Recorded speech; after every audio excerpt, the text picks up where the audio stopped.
Welcome to today's deep dive into mastering Japanese grammar, drawing from a JLPT N2 study script. Yeah, and this is a really fun one today.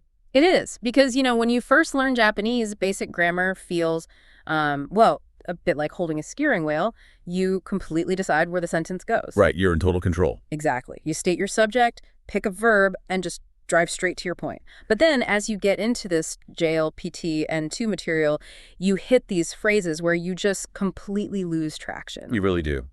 Today's topic, the grammar structure Amarino, is basically linguistic hydroplaning. I mean, the sentence is driven entirely by momentum at that point. So, okay, let's unpack this. We want to break down this dramatic, powerful phrase so you can actually express extreme situations. Yeah, and to stick with your hydroplaning analogy, the effect translates essentially to so extreme that this uncontrollable result happened. Uncontrollable being the key word there, right? Exactly. And because it carries that heavy momentum, Amarino has to attach directly to a noun. It's actually pretty simple grammatically. You just bracket the noun with Amarino and then add ni at the end. Okay, wait. So what if we want to use an adjective like Atsui for hot? Oh, well, you just use standard nominalization. So you drop the I ending and swap it for sa to make it Atsusa, meaning heat. Oh, I see. Yeah, so it becomes Amarino-Atsusa ni. Or for sad, kanashi turns into kanashi, so the Amarino kanashi ni. That makes sense. It's exactly like adding the suffix ness in English to turn an adjective into a state of being. Right, exactly. Like transforming tough into toughness. You're just making it a noun. But I mean, the real trick here isn't the grammatical construction itself, is it? No, not at all. What's fascinating here is what happens in the second half of the sentence. Knowing how to build a phrase is one thing, but you can't just use this to replace very. Like you wouldn't just say it was very hot. Right. The second half is where you actually hit that puddle and lose control. Yeah. The outcome, it usually has to be an involuntary reaction or, an uncontrollable consequence. Oh, wow. So we are talking about like physical reflexes or mental freezing. Yeah, exactly that.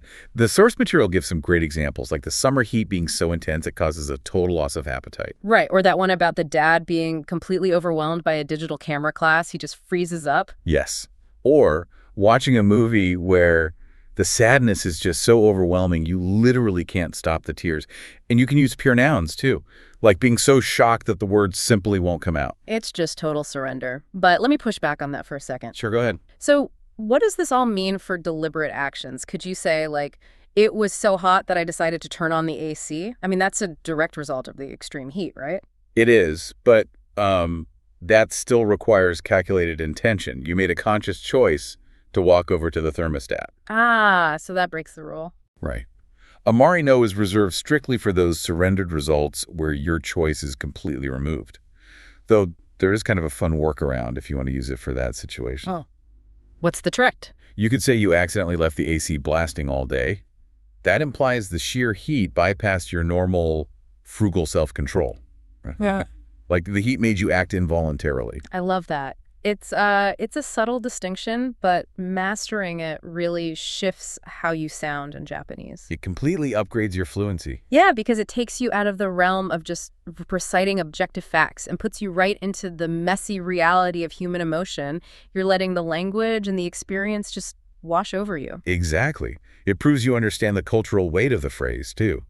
You aren't just observing a situation. You're expressing your complete lack of power over your reaction to it. Which honestly leaves us with something really interesting for you to ponder long after we wrap up here today. Yeah, it's a deep concept. Right. If this grammar structure specifically highlights our involuntary reactions to extreme situations, what might its frequent use in Japanese storytelling reveal about how the culture views our surrender to overwhelming circumstances? That is a fascinating question. It really is. Think about that next time life throws a hydroplaning moment your way.